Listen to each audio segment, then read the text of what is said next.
Ambulance அரசியல் நம்ம பேசிக்கிட்டே இருந்தோம். ஆம்புலன்ஸ் அரசியல் வந்தது. இது எடப்பாடி போகும்போது உள்ள ஆம்புலன்ஸை விட்டாங்க, விஜய் போகும்போது உள்ள ஆம்புலன்ஸை விட்டாங்க, அது மாதிரி விட்டுருக்காங்க.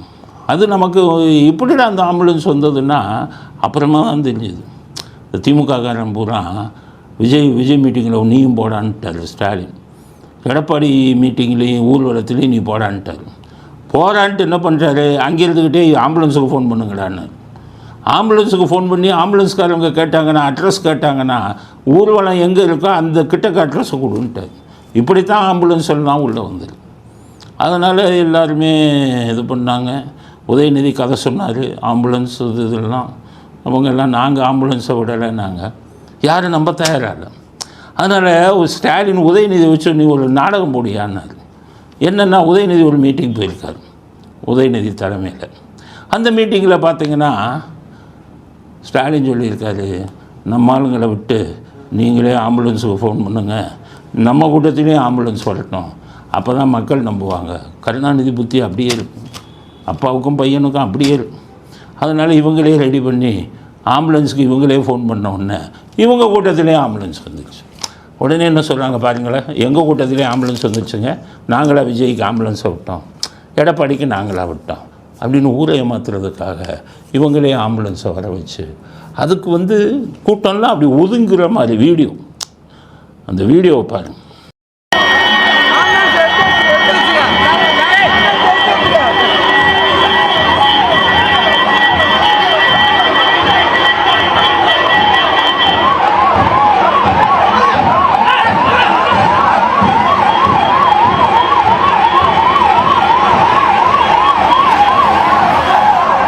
ஸோ அந்த ஆம்புலன்ஸ் வருது, கூட்டமெல்லாம் அப்படி ஒதுங்குறான், ஆம்புலன்ஸுக்கு வழி விடுங்க. அப்போ நம்மகிட்ட என்ன சொல்கிறான் பாரு, நாங்கள் ஆம்புலன்ஸை எவ்வளோ மதிக்கிறோம் பாருங்க, ஆம்புலன்ஸுக்கு வழி விடுறோம். உங்கள் கூட்டத்தில் 100 பேர் தான் இருக்கான், ஆம்புலன்ஸுக்கு வழி விடுவீங்க. அவங்க 2 பேருக்கு கூட்டத்தில் ஆயிரக்கணக்கான பேர் இருக்கான், எப்படி ஆம்புலன்ஸுக்கு வழி விட முடியும்? அதனால் ஆம்புலன்ஸ் நாடகத்தை ஸ்டாலினும் உதயநிதியும் சேர்ந்து நடத்தியிருக்காங்க அப்படிங்கிறது தான் இந்த நிகழ்வுக்கு நம்ம பதிய விரும்பக்கூடிய கருத்து. அடுத்தது சென்னையில் கிண்டியில் காந்தி மண்டபம்னு ஒன்று இருக்குது, அங்கே ஸ்டாலின் சிலையை திறந்து வைக்க போகிறாரு அப்படின்னு சொல்லி நியூஸ் வந்தது இன்றைக்கி நாளன்னைக்கு.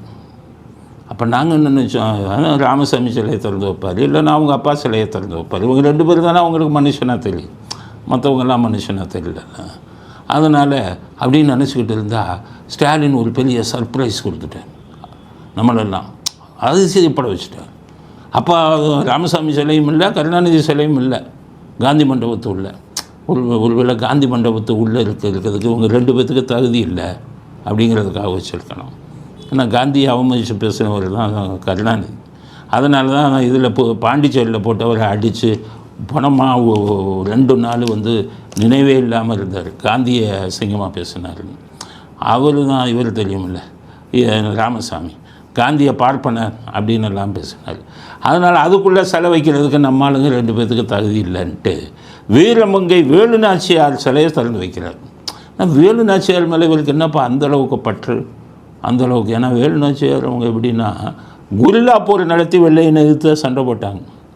அவங்க வீரமங்கைன்னு வச்சதுக்கு காரணம் வெள்ளையனையே ஒரு வழி பண்ணாங்க குரில்லா போர் இருந்து. அதனால் அவர்கள் இது ரொம்ப போற்றப்பட வேண்டியது. அதான் இது அப்போ ஏன் இவங்களுக்கு தான் பிடிக்காதப்பா, இவங்க தான் சுதந்திரம் கொடுக்கக்கூடாதுன்னு சொன்னாலுங்க, சுதந்திரத்துக்காக போராடினவங்க வைப்பாங்களா, அப்போ ஏன் வைக்கிறாங்க அப்படின்னு யோசித்து பார்த்தா விஜய மாநாட்டில் வீரமங்கை வேலுநாச்சியார் கட் அவுட் வச்சுட்டார். அதனால் ஸ்டாலின் என்னென்னா வேலுநாச்சியார் தான் அவர் வச்சுட்டாரு, கொஞ்சம் ஓட்டுக்கள் பிரியுமே.